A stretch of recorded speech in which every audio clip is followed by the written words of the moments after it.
If you're new to Bitcoin and cryptocurrencies, then you probably have a lot of questions, as I did when I first heard of Bitcoin back in 2013. Unfortunately, due to the lack of answers really and my understanding of it, I was not able to make an investment back in 2013 because I just didn't get it. Fortunately enough, I did give it another crack in 2016, and after going through tons of videos, tons of blogs, just spending hours and hours doing research on it, I figured it out and was able to buy my first Bitcoin at $600 at the time.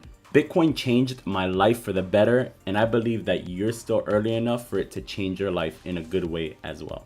Today, I'm going to answer the top 10 questions that I get from beginners all the time who are new to this space and have zero knowledge but want to get involved. If you're new here and looking to get involved in this amazing revolution, I recommend you sticking around and taking some notes. Let's jump right in.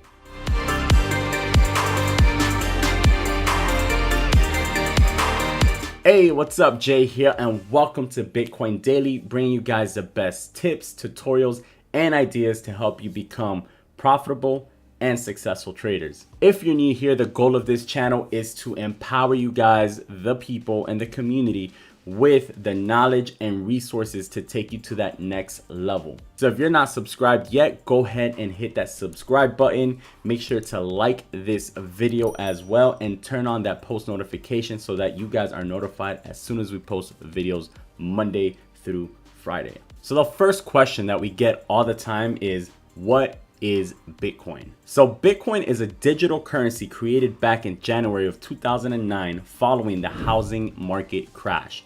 It follows the ideas set out in a white paper by the mysterious Satoshi Nakamoto. The identity of the person or persons who created the technology is still a mystery today. Bitcoin offers the promise of lower transaction fees than traditional online payment mechanisms and is operated by a decentralized authority, unlike government-issued currencies. There are no physical Bitcoins, only balances kept on a public ledger that everyone has transparent access to. That, along with all Bitcoin transactions, is verified by a massive amount of computing power. Bitcoins are not issued or backed by any governments or banks, nor are individual Bitcoins valuable as a commodity. Bitcoin charts high on popularity and has triggered the launch of hundreds or even thousands of other virtual currencies, collectively referred to as altcoins. What is blockchain? At its most basic level, blockchain is literally just a chain of blocks, but not in the traditional sense of those words.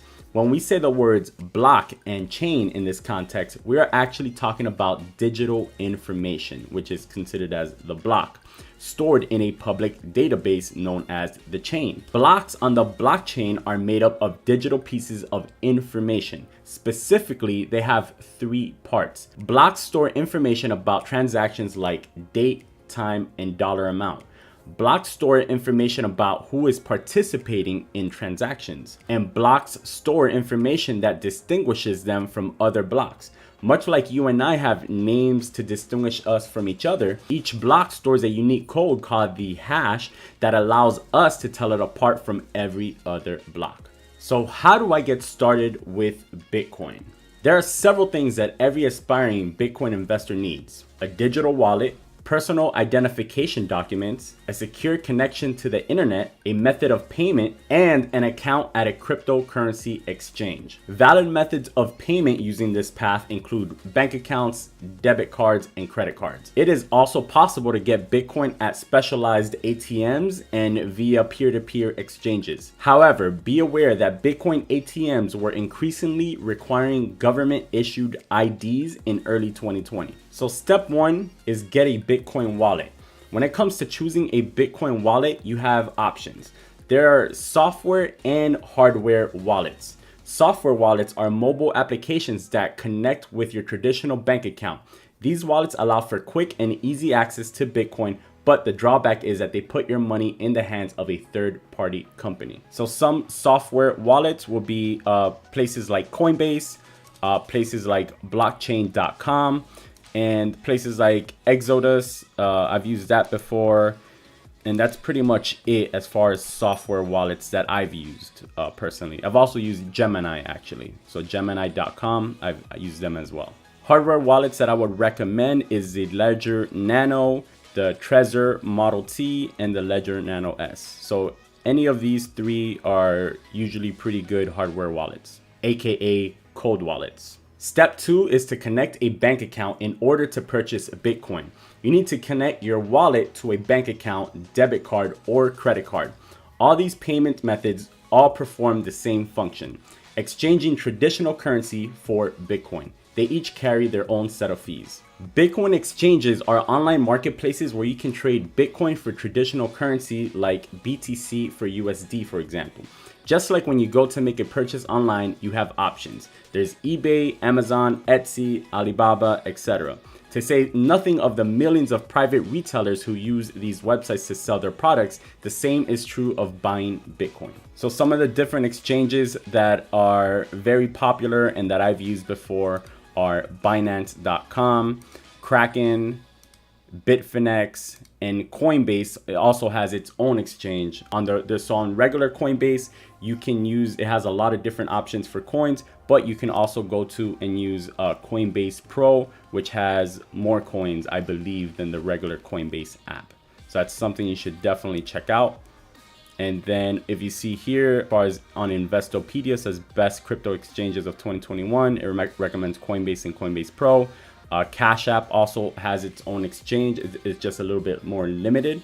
Binance for altcoins, and Bisq I have not used before, but I've heard about it. So it is a decentralized exchange. So you could also check that out. Step 4, place your order. You're now ready to buy Bitcoin for the first time. So it is crucial to keep in mind that although one Bitcoin costs several $1,000s, more like 50, Bitcoin can be divided up to 8 decimal points. The smallest unit of a Bitcoin is known as a Satoshi. Even if the price of Bitcoin skyrockets, you'll still be able to buy a Satoshi for a tiny fraction of a cent. Alternative ways to buy Bitcoin. While an exchange like Coinbase remains one of the most popular ways of purchasing Bitcoin, it is not the only method. Here are some additional processes Bitcoin owners utilize. So the first one is Bitcoin ATMs.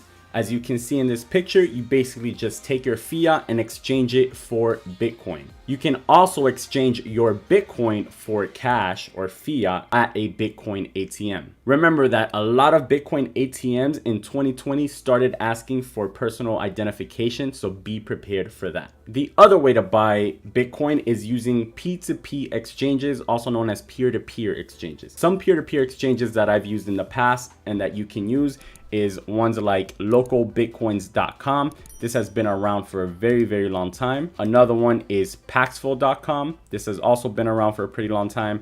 And here are some other ones on this website. As you can see, the top peer-to-peer exchanges to buy Bitcoin: Local Bitcoins, Paxfuls, Hodl Hodl, Bitquick, Local Coin Swap, Remitano, and Binance peer-to-peer.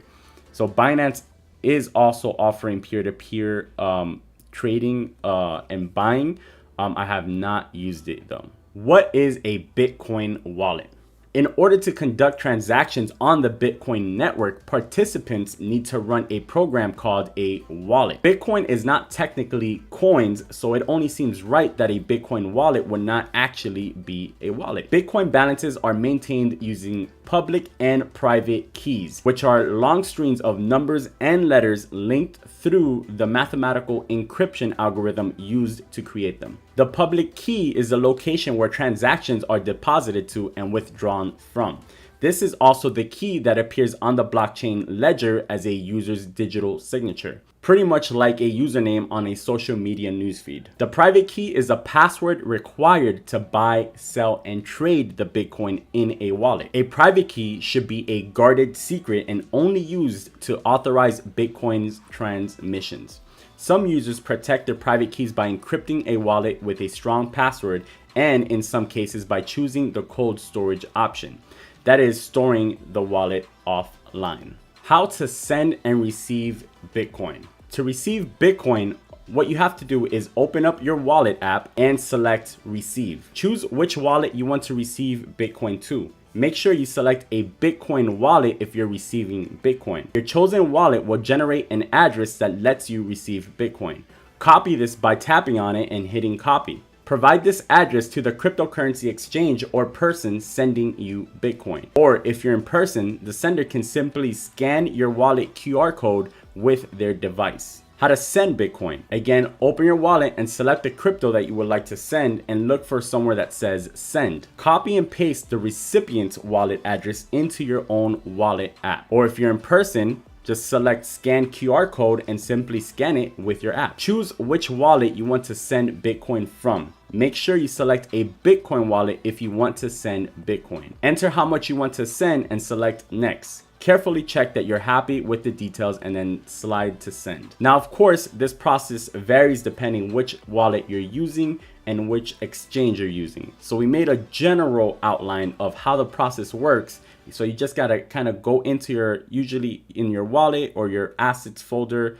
It should be something like that within the wallet that you're looking at and that you're using, and look for a send and receive option. Send and receive can also sometimes be named deposit and withdraw. So deposit would be to receive and withdraw would be to send. All right, guys, hopefully you guys are enjoying this video so far. If you found value in this content thus far, make sure to hit that subscribe button. Make sure to like this video. And if you have any questions so far, drop it in the comment section and I'll be more than happy to help you and bring you some answers. We still have a few topics to cover here, including is now the right time to buy Bitcoin. So stay tuned. What is Bitcoin mining? Bitcoin mining is equivalent to the mining of gold, but in its digital form. The process involves specialized computers solving algorithmic equations or hash functions. These problems help miners to confirm blocks of transactions held within the network. Bitcoin mining provides a reward for miners by paying out in Bitcoin. In turn, the miners confirm transactions on the blockchain.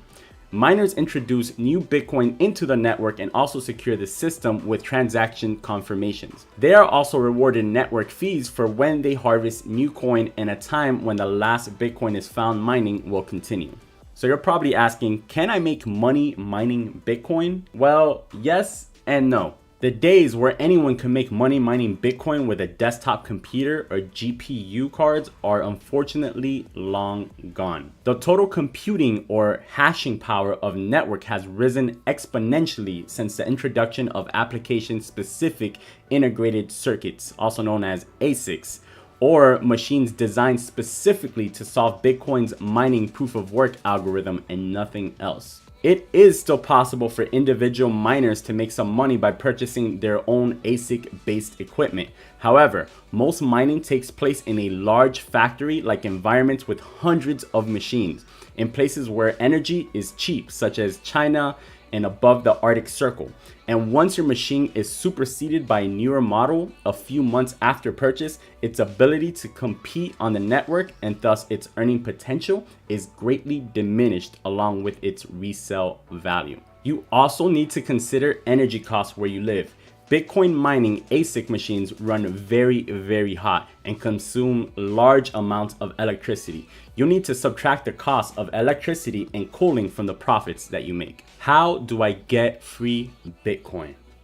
I get this question all the time. So the short answer is you can't. Unfortunately, unlike the early days, there's not really a real way to get free Bitcoin nowadays. Some of the ways you can get some free Bitcoin is by maybe referring friends to certain exchanges or websites like Coinbase. I believe they give you like $10 or $20, something like that, if you refer somebody. You could do affiliate type of stuff like that with different exchanges and websites that offer that function. Most sites claiming to still be Bitcoin faucets are actually something else completely. Some are actually gambling sites that just offer a few free Satoshis to start you off, but there is only a minuscule chance that you will win enough to reach the withdrawal minimum without putting in more Bitcoin of your own. Some are actually online freelance platforms that require you to put in work, such as answering surveys or completing other tasks. Some websites might also be secretly using your browser for mining an altcoin in the background, exploiting your CPU and giving you a fraction of what you could have made yourself. How to trade altcoins. So you've probably heard of altcoins like Ethereum, XRP, Doge, and you're wondering, how do you get those coins? The first step is to buy actual Bitcoin. Once you have Bitcoin, then you need to register on an altcoin trade exchange. Then usually you have to transfer your Bitcoin from where you bought it to the altcoin trade exchange. Now you can look for the altcoin that you would like to buy and trade your Bitcoin for that altcoin. Fortunately, a lot of places now like Coinbase, where you buy and trade your fiat for Bitcoin, also gives you the choice to buy and trade fiat for altcoins. So that makes this process a whole lot easier. But in a lot of cases, it is very limited to the amount of altcoins that you have to choose from to buy. So most of the time, you're gonna have to buy Bitcoin and send it to a altcoin exchange like Binance, where they have a lot more altcoins available for you to buy and trade there. All right, next guys, we're gonna talk about Bitcoin scams. We get so many messages asking about just things that are obviously a scam. These scammers target people with no knowledge or little knowledge of crypto, promising them crazy amounts of returns for a small investment. My rule of thumb is, if it sounds too good to be true, it usually is. And most of the time, if you have to ask anyone if something is a scam, it's because it's a scam. So here are some of the most popular scams that you should avoid. Account management services, cloud mining, binary traders, too good to be true returns, impersonation giveaway scams, Ponzi or pyramid schemes, pumps and dumps. These are all things that you should, at all cases, stay away from. No matter what they promise you, if anyone is asking you directly for Bitcoin to send them Bitcoin, 10 times out of 10, it is a scam. Also, I recommend you guys watching this video that I created 3 months back, the top Bitcoin scams to avoid, where I get more in depth on Bitcoin scams. And finally, the question that I get the most out of any other question that there is now a good time to buy Bitcoin? So I have covered this on several different videos, and I've told this to several different people. I've covered it in Q&As, I've covered it in DMs, I've covered it on Instagram, in the stories, I've covered it on Instagram feed posts. I've covered this subject over and over and over again, all the way from when Bitcoin was at $3,000 up till now, where it's at $52,000. Guys, there will never be a correct answer to this. This all depends on your risk tolerance. If you want to be exposed to Bitcoin, you need to buy Bitcoin. If you keep sitting on the sidelines waiting for the Bitcoin price to drop, I mean, it could drop or it might not and just keep going up. There are still people waiting on the sidelines, waiting for Bitcoin to drop to $10,000.